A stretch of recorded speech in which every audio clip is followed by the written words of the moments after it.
Je vous emmène de l'autre côté des Pyrénées, dans la Sierra de Guara, un lieu unique au monde, traversé par des canyons eux-mêmes remplis d'une eau couleur émeraude.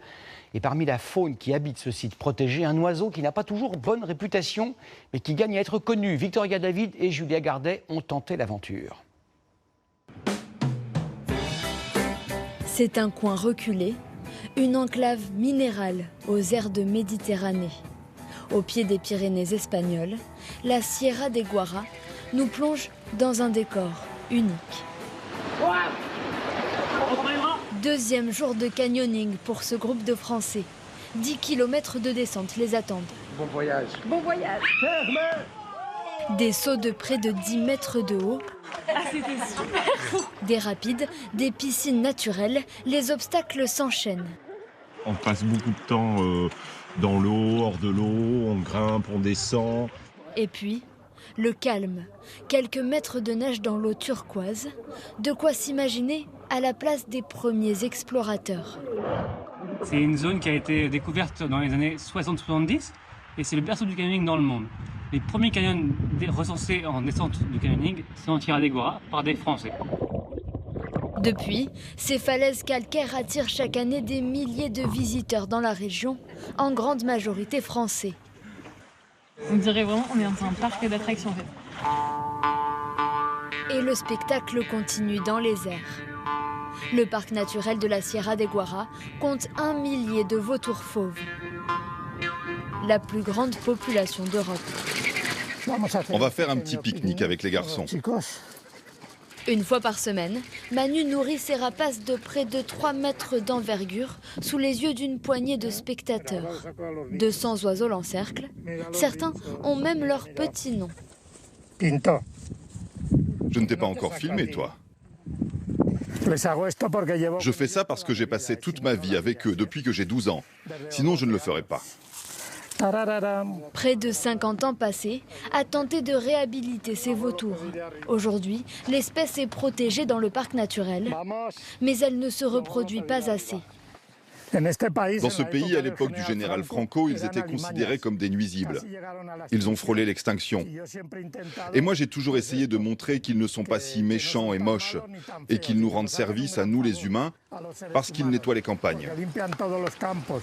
Rassasiés, les vautours s'élancent. Survolent des paysages vallonnés, des villages abandonnés, comme celui-ci, englouti par un lac artificiel et dont seul le clocher dépasse. Plus loin, des hameaux perchés invitent à la découverte. Nous nous glissons dans les ruelles du village médiéval d'Alquessar, avant d'atteindre son impressionnante collégiale. Le prêtre nous ouvre les portes de ce trésor architectural.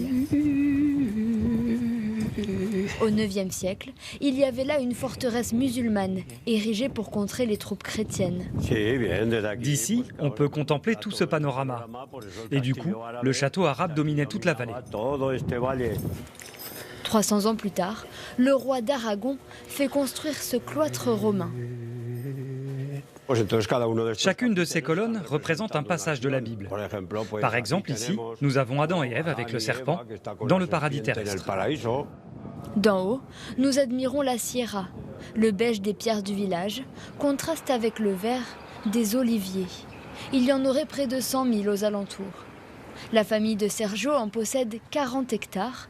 Celui-ci a plus de 500 ans. Sur ce tronc, on voit vraiment toutes ces années écoulées. À l'intérieur, il y a encore du bois vert, ce qui fait que les feuilles et les branches continuent de produire.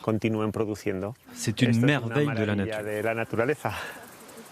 Un arbre parfaitement adapté au climat méditerranéen de la région et cultivé en terrasse sur ce terrain escarpé. De cette manière, nous parvenons à garder l'eau de pluie et l'humidité. C'est important parce qu'ici, c'est une zone où l'irrigation est impossible. 3 variétés locales sont récoltées en octobre pour donner naissance à une huile d'olive unique qu'il faut savoir déguster. C'est important de chauffer un peu l'huile avec la main pour que les arômes ressortent. Une odeur herbacée se dégage et à la dégustation, des arômes prononcés. C'est une huile qui pique la gorge. Elle est piquante. Les huiles de qualité piquent, ça indique qu'elles sont riches en antioxydants et en vitamine E. Le goût d'une région sauvage, encore préservée malgré ses nombreux visiteurs. Il faut dire que ces paysages invitent à se faire discret pour se laisser envoûter.